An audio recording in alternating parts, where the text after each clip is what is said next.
So if you were on that live stream, I sincerely apologize. We had a lot of super chats. So Sebastian had a great idea. He said, why don't you go just videotape or record you answering those super chats again and get to the people that I maybe already answered, but also the super chats I didn't get to. I'm going to upload it to YouTube right now so you can still get those questions answered tonight. So I'm going to dive right in. The first super chat was Stay Curious. Stay Curious, thank you for the super chat. You asked, how long until we see more housing inventory? A long time. Because you've got to think, in order for there to be more inventory, you've got a lot of regulatory hurdles, you've got demand issues there, which could be gone because of the CERVEZA sickness. So a lot of moving parts, and you've got to get people out of their homes to actually build, to do the work, to take the risk as an entrepreneur. And I think over the next, call it at least 3 months, you're not going to see any housing inventory built. Now, there could be people selling, but I would assume that would be low as well, because very few sellers are going to want to sell into this market because there's just no buyers. They're thinking to themselves, I'm going to wait till this whole thing blows over, then I'm going to put my house on the market to get that premium price that I was expecting just 30 days ago prior to the CERVEZA sickness taking over the whole world. So also I'd want to add, stay curious, that you've got to remember real estate prices are like a giant ship. They don't just crash overnight like the stock market. It takes a long time for those sellers to start adjusting down their price and for the buyers and the seller to come to kind of an equilibrium. That takes months most often. So I think you're trying to get at what is the home price or what the average price is going to do over the near term. And I think we'll just kind of have a freeze. And then longer term, we'll just have to see how much of a recession, or hopefully not a depression, but it could be that, how long and how severe that is. Baxter, thank you for the super chat. Says, I'm buying the stocks Jim Cramer suggested, and so far I am 50 points in the red. What should I do? And this is a question I answered already, but Baxter, stop watching CNBC. Stop watching Jim Cramer. You can do it for entertainment purposes, but whatever you do, don't make stock selections on anyone's advice or a tip. You've got to start by asking yourself, is it cheap? Is it expensive?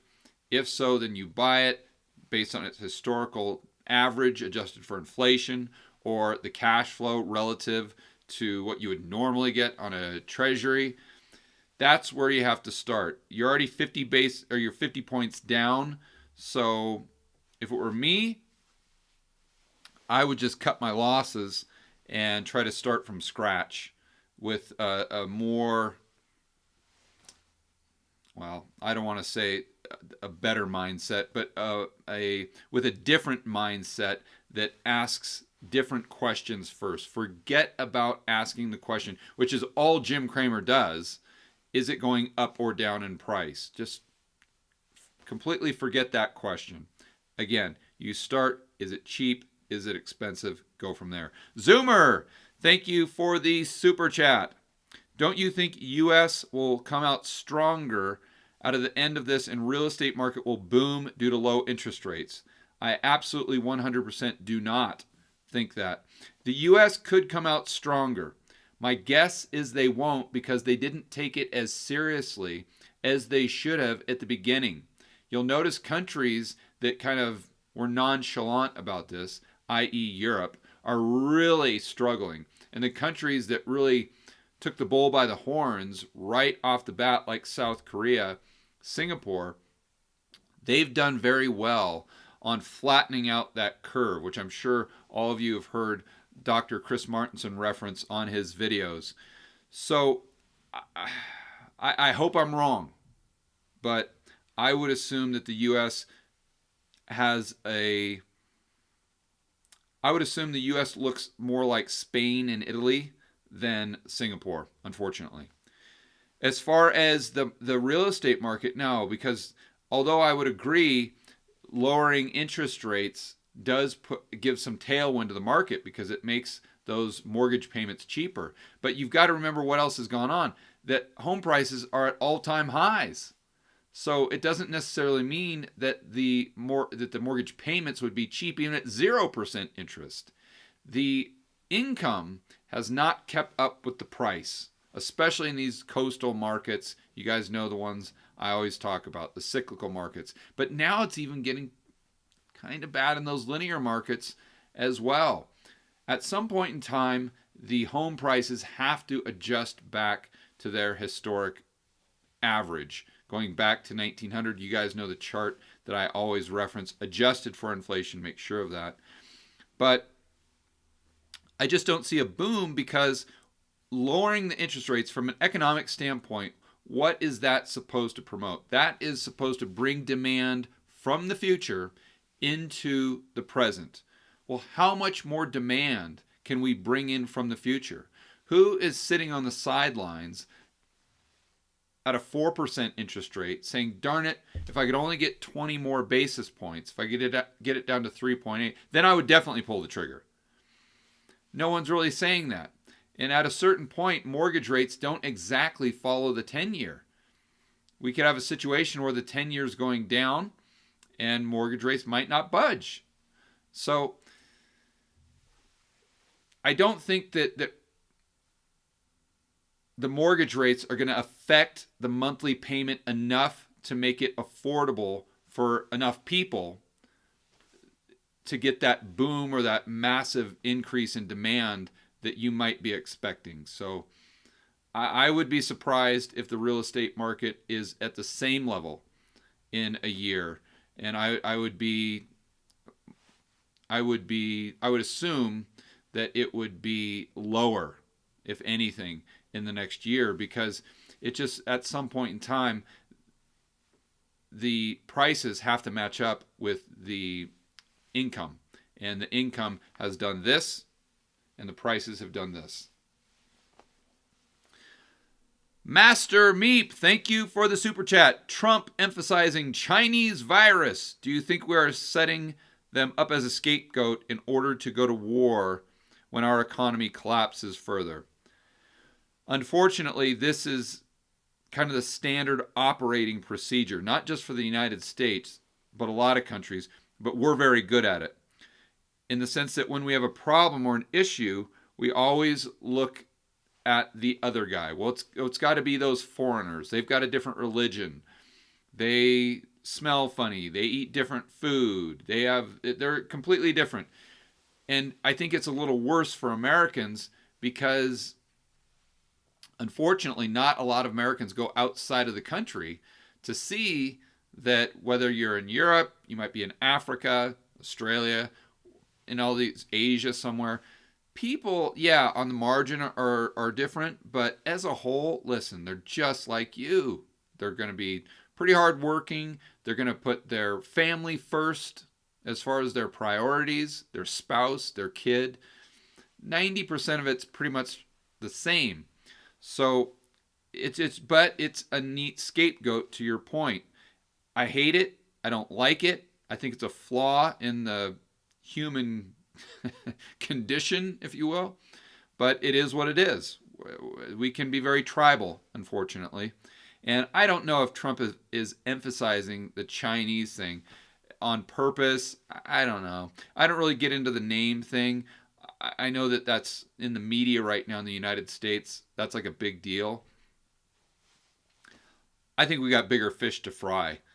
I don't care if you want to call it the alien virus, the Indian virus, the US virus, the George virus, the CNBC virus.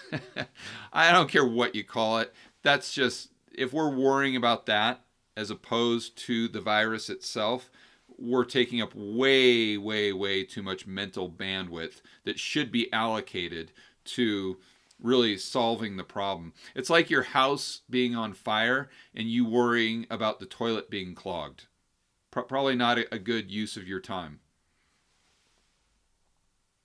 Chadism, thank you for the super chat. Would you go long the dollar, farmland, or buy gold? This is where we've got to get in the right frame of mind. So we want to eliminate the question, is it going up in price or down in price? And ask, is it cheap or is it expensive? So the dollar right now, is it cheap? No, it is not cheap, historically speaking. That doesn't mean I disagree with Brent Johnson or Jeff Snyder. I mean, these guys know 100 times more than I do on the topic. It's just that I don't think we should put ourselves in that category. We're not professional investors. We don't do this for a living. My point is, guys like Brent and Jeff, their job is to try to figure out where the dollar is going over the next 3 months. That's extremely difficult to do. Either of them, I think, would admit that in a heartbeat. We're never going to be that good. I know I'm not. So all I can do is forget what's going on in the next 3 months. I like to think about it, and I like to pay attention to it. I like to understand it.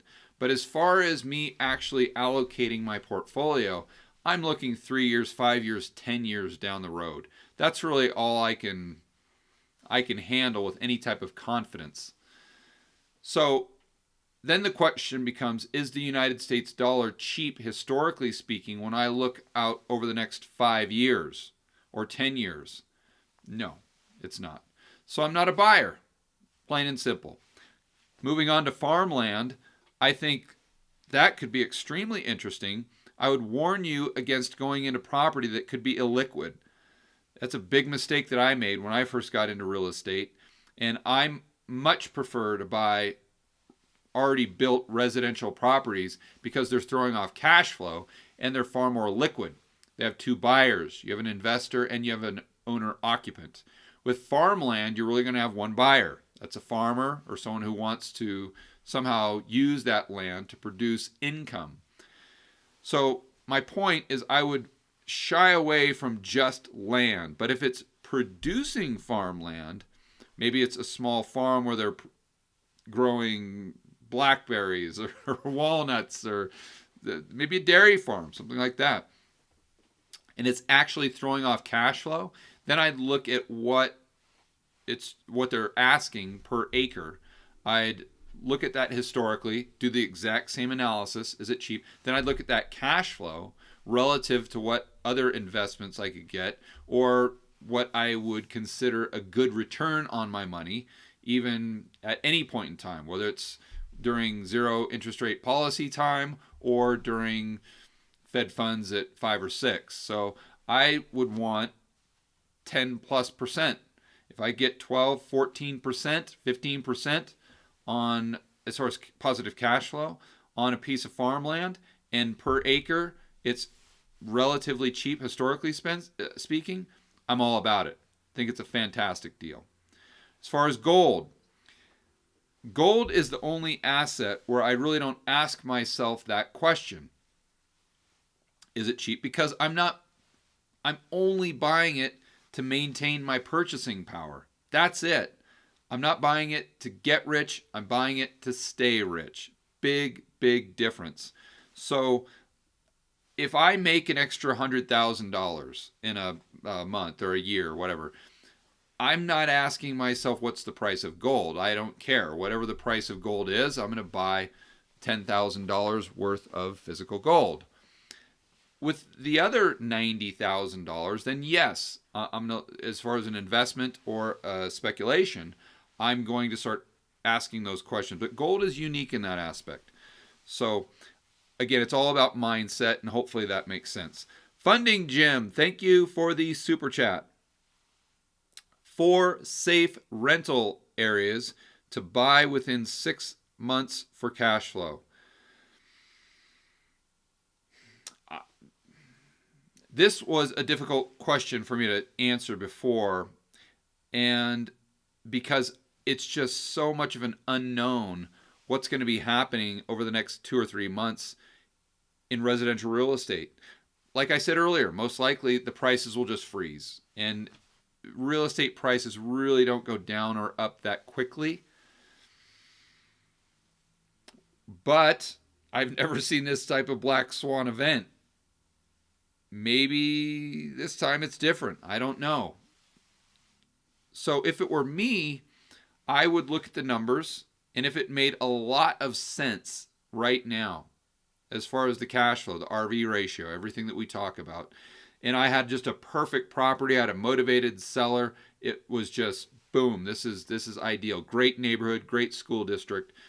I'd go ahead and pull the trigger, but if not, I'd hold off. Areas, of course, like Kansas City, the Missouri side, and then for the other markets, I don't have a lot of experience. What I would suggest doing is just going to my buddy's website, jasonhartman.com. He knows a lot more about other linear markets than I do. I would just see where he has inventory, and if you want to potentially buy one of his properties, great. But I would just really look at where he's doing business, and that's where I'd start. So if it's in Indianapolis, if it's a Little Rock, if it's, or else I think he might be in an area in northern Florida. I'm not quite sure, but that's where I'd start looking, is Jason's website, just to get market ideas. But to be clear, if I didn't have an absolutely perfect property lined up right now, I would hold off at least 2 or 3 months to see how this starts to play out. Because the last thing you want to do is buy something right now if the United States goes into a situation like Italy. Hi, Visual Viz Economist. Thank you for the super chat. I think this might be very important. S&P and Dow up 0.75 today. NASDAQ up 2.3%. Russell up 7%. I have never seen this divergence. Did Fed equity purchases do this? Would Fed only buy domestic companies? Potentially. I think, in fact, before I answered this question, and I thought you meant, I didn't know, you might be implying they might not buy multinationals. So I think I might have got that, or I might have misunderstood that earlier. But I definitely think they're going to want to buy companies who are domiciled in the United States. That's for sure. As far as them getting specific on the Russell, I don't know. And I was going through the 4-letter acronyms for my video tomorrow, and one of them is the PDFC, and that's a primary dealer, or I'm sorry, it might be the PDCF, I believe. So primary dealer credit facility. Excuse me. This is where they start to buy any asset from the primary dealers, including stocks. And to me, it's pretty much obvious that this is a plunge protection team type of strategy. They're not saying that. They're just saying that, oh, it's just temporary. We're just going to take some assets off the primary dealer's balance sheet to add liquidity to the system. But if you look at what actually happens to the balance sheet, the Fed or the primary dealers could buy shares in XYZ company. That goes on to they do that with excess reserves. That goes onto their balance sheet. Then they say, hey, Fed, we need to go to the primary dealer credit facility and we need to lend you, or we need to borrow money against these shares. So what ends up happening? The Fed prints money. The cash goes onto the balance sheet of the primary dealers. And where do these stocks go? They go to the balance sheet of the Fed. So how is that not the Fed buying shares? Now, a Steve Leisman would say, oh, no, it's just temporary, George, just temporary. Don't worry, just temporary. Okay, so is quantitative easing. That was just temporary, right?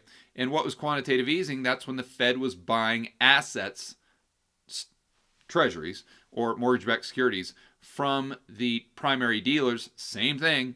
It was just supposed to be this temporary thing, and they're not buying them. No. Because it's just going to be on our balance sheet for a couple months, and we're going to sell them right back into the market just when things calm down a little bit. All right, well, that was 2008. It's now 2020, 12 years later, and a lot of those treasuries are still, in fact, most of those treasuries are still on the Fed's balance sheet.